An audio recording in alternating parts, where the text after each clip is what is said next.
Hace algunas semanas, el analista político y colaborador habitual de Canarias Semanal, Juan Lu González, publicaba en nuestro diario digital un artículo titulado Desmontando la pandemia, en el que analizaba cómo algunos sectores y personas de la izquierda alternativa habían asumido las tesis negacionistas sobre el coronavirus que tenían su origen, según escribía, en la extrema derecha norteamericana. ¿Cómo es posible, se preguntaba González, que estas personas de izquierdas se presten de esta manera a hacerle el juego a la extrema derecha?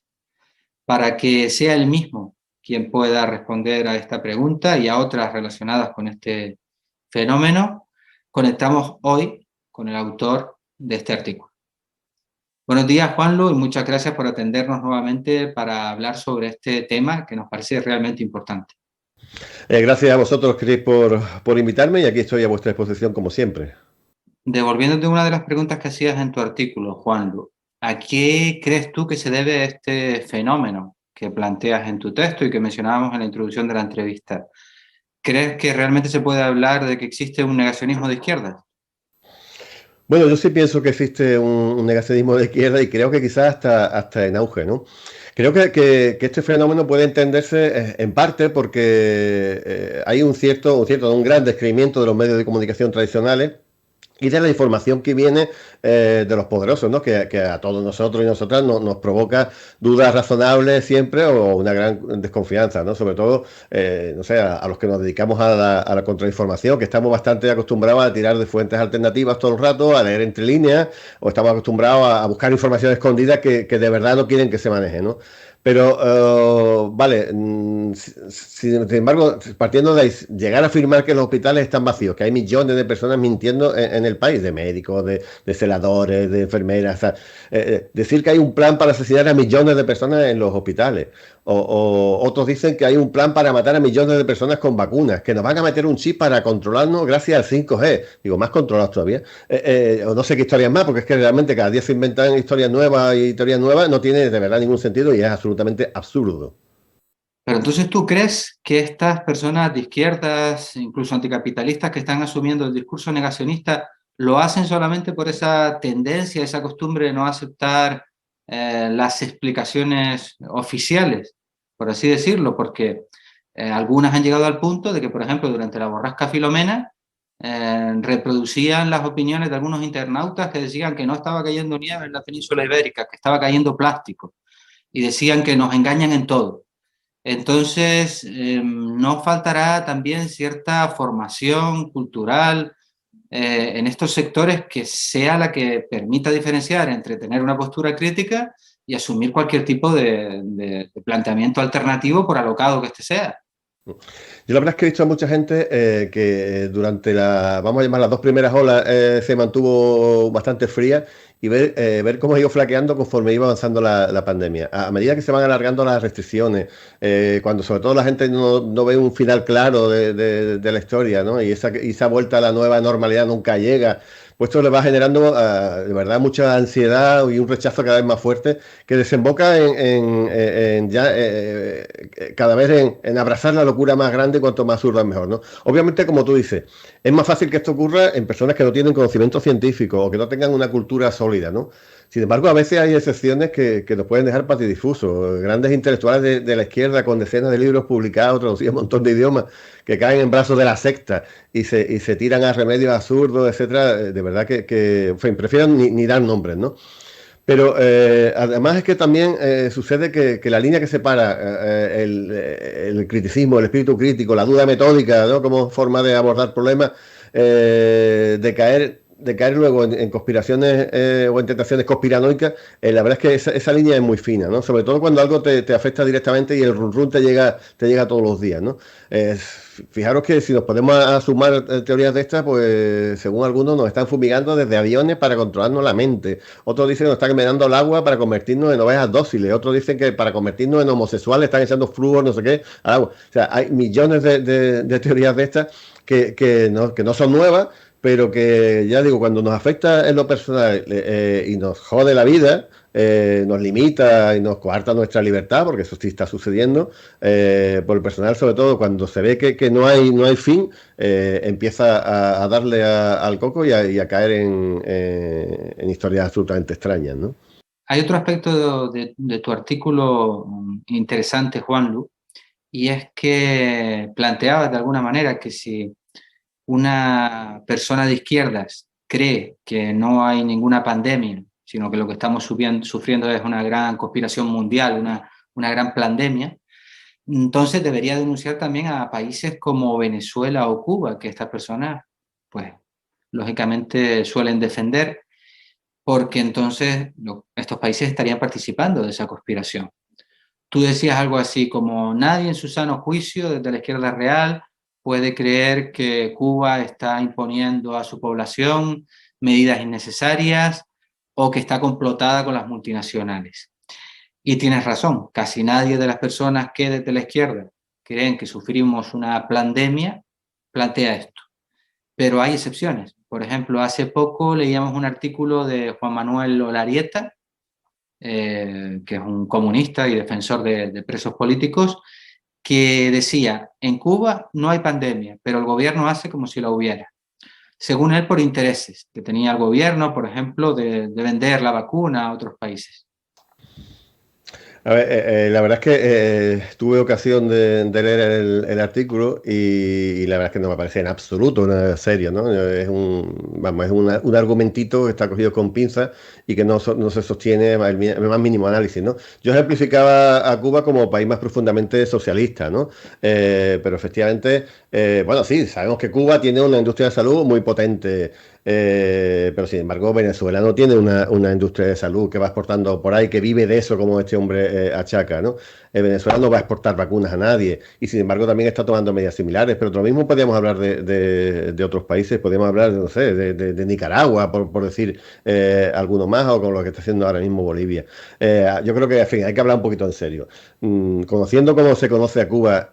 ¿Podemos pensar que Cuba va a ganar dinero vendiendo agüita con azúcar a países pobres para no curarle nada? O sea, ¿en qué cabeza cabe, no? Para empezar, porque a la mayoría de estos países pobres Cuba los va a vacunar gratis y usando hasta sus propios médicos. Lo hemos visto con el Plan Milagro, lo hemos visto con un montón de historias, que Cuba, bueno, ha podido recibir petróleo en su día de Venezuela, a cambio de médicos y tal, pero Cuba lleva curando a gente toda su historia reciente sin de recibir nada a cambio. Y ahora mismo yo creo que más o menos Cuba son 11 millones de habitantes y van a producir 100 millones de vacunas.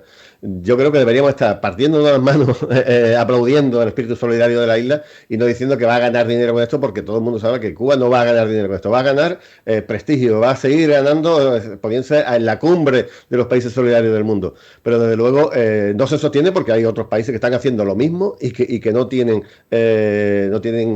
vamos a llamarle entre comillas, industria de salud, ¿no?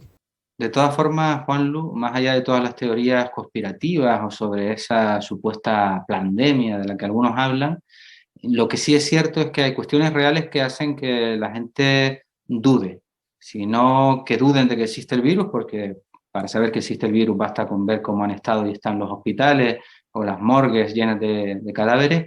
Sí hacen que mucha gente se cuestione las medidas gubernamentales, se cuestione el tema de las vacunas.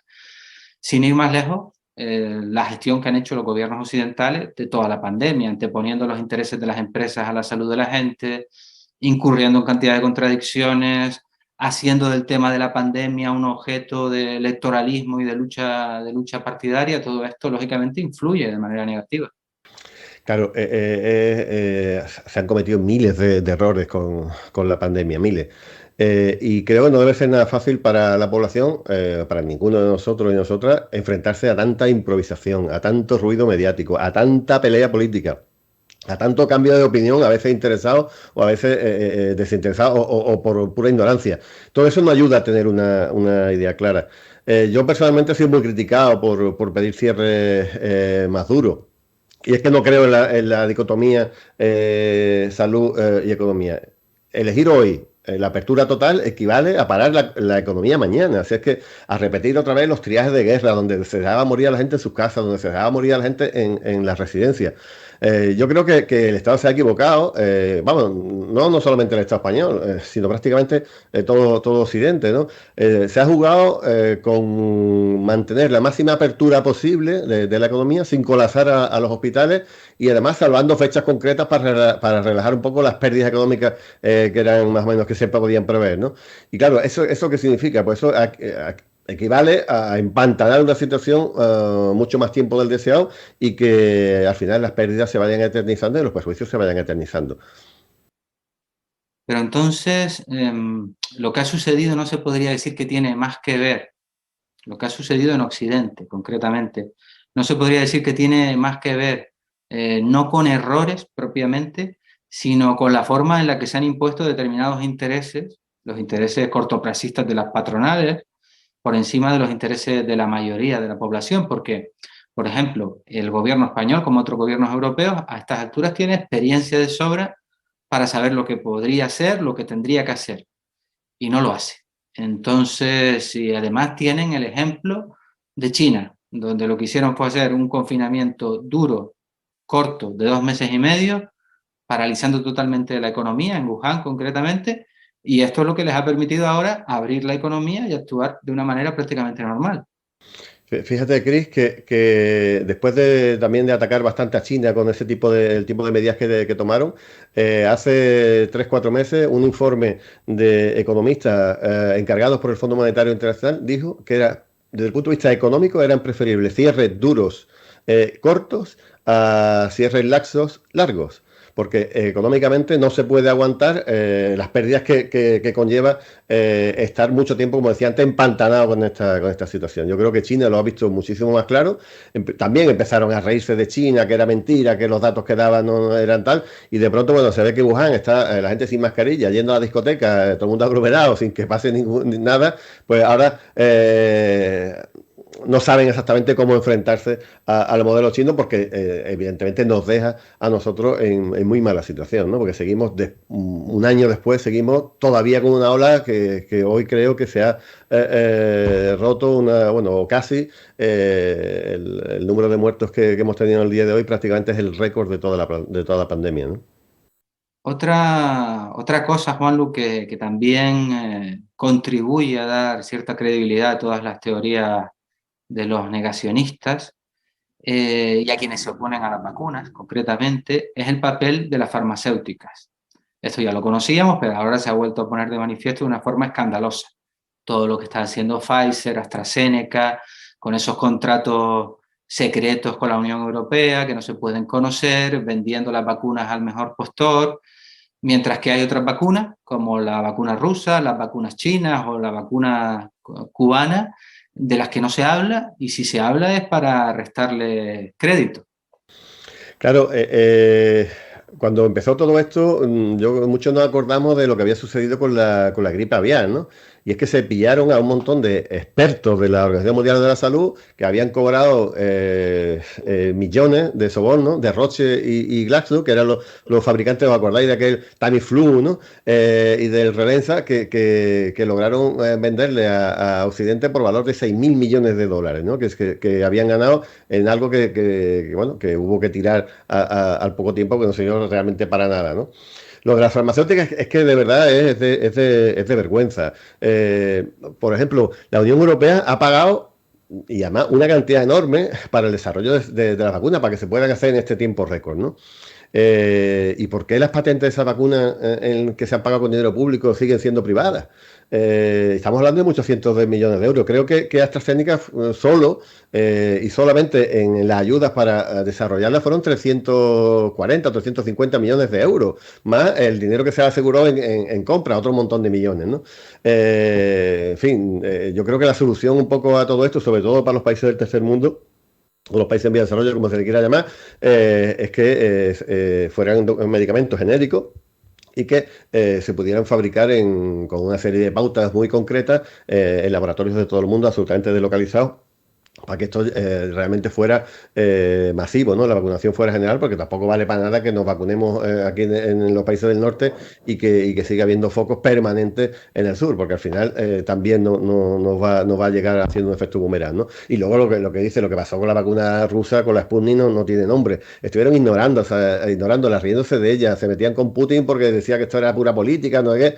Y de pronto ahora lo que se ve es que van mendigando la vacuna rusa por la esquina. Hace 2 semanas la presidenta alemana fue a ver a Putin y le dijo, yo te hago los papeles en 2 semanas para que te autoricemos la Sputnik y podamos meterla, porque además, como al ser una vacuna que no está en el pack aprobado por la Unión Europea, ya cada país puede comprarla o podría comprarla sin tener que responder a la Unión Europea.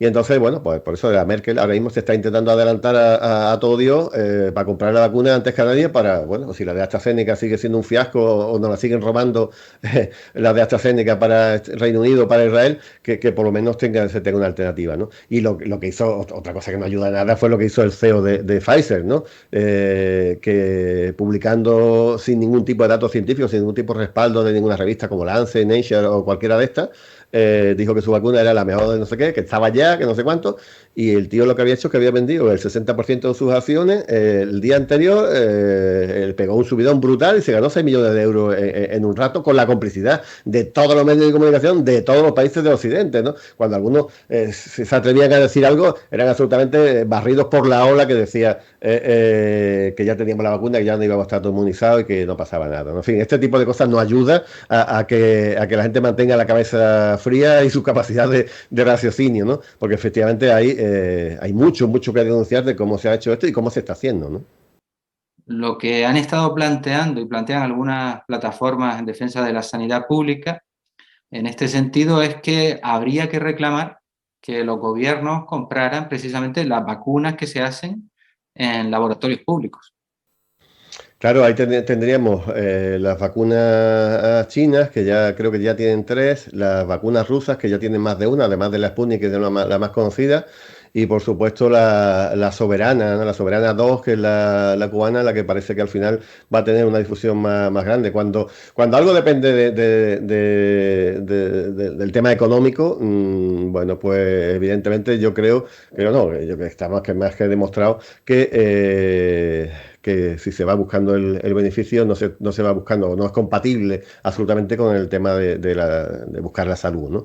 Entonces creo que cualquier cosa desarrollada en un laboratorio sin mirar para nada temas económicos tiene mucha más garantía de éxito que las que pueden tener esas vacunas privadas. Pero fíjate, realmente cuando esto se llevó a la Organización Mundial de la Salud, a una reunión que hubo hace unos, no sé si semanas, casi ya un mes o algo así, donde se habló de coger y quedarse con las patentes de las vacunas, ¿no? Para producirla en masa en todos los países. Y se dijo que no, y votó en contra Estados Unidos, Europa y Japón, ¿no? Entonces, bueno, somos esclavos, somos rehenes del capitalismo. Otra cuestión que sirve un poco de caldo de cultivo para las tesis negacionistas es que las medidas que hacen falta para frenar la expansión del coronavirus, los confinamientos, el distanciamiento social, son medidas que al mismo tiempo son muy útiles para la desmovilización. Hacen que la gente esté aislada en sus casas, en sus domicilios, y en definitiva son medidas que también pueden ser utilizadas para el control social. De ahí que mucha gente diga que no hay ningún tipo de pandemia y que todo esto lo están inventando precisamente para eso, para controlarnos. Yo lo que no entiendo ya para qué nos tienen que controlar más. O sea, yo ahora mismo veo cómo está el mundo de absolutamente controlado, con 4 chalaos y alistas intentando promover otra agenda o promover otra forma de hacer las cosas, que llegamos a donde llegamos, ¿para qué nos quieren controlar? O sea, fíjate, yo llegaría a decir que el negacionismo es la mejor estrategia de control social que alguien puede inventar. O sea, si ahora tenemos a la izquierda totalmente desactivada, porque lo que está luchando es porque no me quiero poner la mascarilla, en vez de pelear en la calle, por fortalecer un Estado que ha vendido la sanidad y el sector público al capital privado y que ha perdido mogollón de soberanía en pos de las corporaciones y en pos de la deslocalización. ¿No sería ese el sueño de cualquier opresor? Pero bueno, curiosamente, como hemos visto, los planteamientos de la derecha negacionista a los que se está sumando de alguna manera esa izquierda son de verdad alucinantes, ¿no? Y además están en el programa, lo puedes ver en cualquier página de QAnon, que incluso tiene alguna página de España, o la derecha de los Bolsonaro y compañía. Resulta que lo que van diciendo es que gracias al COVID, Bill Gates, China, gobiernos europeos y gobiernos ahora demócratas norteamericanos, con la ayuda de la ONG, lo que van a hacer es implantar un socialismo a nivel global. Van a eliminar la propiedad privada y van a dejar las empresas supeditadas a los derechos de los trabajadores. Eso es lo que se puede leer. Yo que recomiendo a tus oyentes que se pasen por Libertad Digital, que es el eco un poco de la paranoia gringa con este tema de otro país, y vaya a alucinar. Creo que lo que está pasando, el origen de todo esto es la rabieta de la derecha ultraliberal para poder seguir con sus negocios, sobre todo ahora que el mundo está mirando al Estado como la única posibilidad de salvaguarda para la población. Y cuando mucha gente se ha dado cuenta que el mercado no resuelve ningún problema, solo los agrava. Finalmente, Juan, otro tema muy polémico ha sido el del supuesto origen del virus.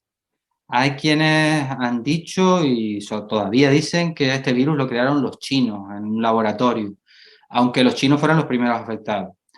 Hay quien dice que lo crearon los Estados Unidos. Hay quien dice que lo creó Bill Gates, que es el que está detrás o estaría detrás de toda esta gran pandemia. Pero con independencia de que un virus de este tipo se pueda crear en laboratorio o no se pueda crear en laboratorio, y para responder a esto propiamente hace falta tener un conocimiento en ciencias naturales que nosotros no tenemos. Lo cierto es que todas estas teorías, lo que pasan por alto, es que la propia dinámica del capitalismo, es decir, la expansión continua hacia espacios naturales donde están los seres humanos conviviendo de manera insalubre con animales, la deforestación, la ganadería intensiva, todo esto son factores que, según vienen diciendo los especialistas desde hace tiempo, son el principal caldo de cultivo para la aparición de estos virus. Y lo que dicen estos especialistas es que pandemias como estas y más graves también las volveremos a tener en el futuro si estos factores siguen ahí, es decir, si no cambia esta realidad socioeconómica. Yo coincido plenamente contigo en afirmar que el origen de la pandemia ahora mismo no es el problema. O sea, que ya da igual cómo se generara, ya veremos, ¿no? La cuestión central ahora mismo es cómo se enfrenta a esta dura realidad y qué modelos hay para hacerlo, qué modelos distintos está aplicando cada país y cuál puede ser el mejor. Pero lo que sí es cierto también, como dices, y hay algunas investigaciones que están apuntando, incluso algunas publicaciones, algunos libros que están apuntando por ahí, es que muchas pandemias que ha habido a lo largo de la historia, esta no es la primera ni será la última, según dicen, han tenido que ver con grandes deforestaciones y con grandes ocupaciones de zonas naturales por el ser humano, ¿no? Y eso es lo que nos dice que al crecimiento sin fin en el que se basa la economía capitalista hay que ponerle freno cuanto antes, ¿no? Solo tenemos un planeta y además está ya bastante bien cascado, ¿no? Y como dicen algunos ambientalistas, es probable que esta pandemia o otras pandemias, terremotos, los huracanes, las inundaciones que estamos viendo, el clima absolutamente disparatado que tenemos, sean como una especie de grito de dolor de un planeta que se está muriendo. Y lo peor es que con nosotros dentro, ¿no? O sea, que el destino del planeta va a ser nuestro destino. Creo que además es curioso, porque los negacionistas sobre todo de la extrema derecha de la pandemia, son también negacionistas del cambio climático, porque no quieren que exista ningún freno a las políticas de capitalismo o de mercados liberales que ellos defienden, ¿no?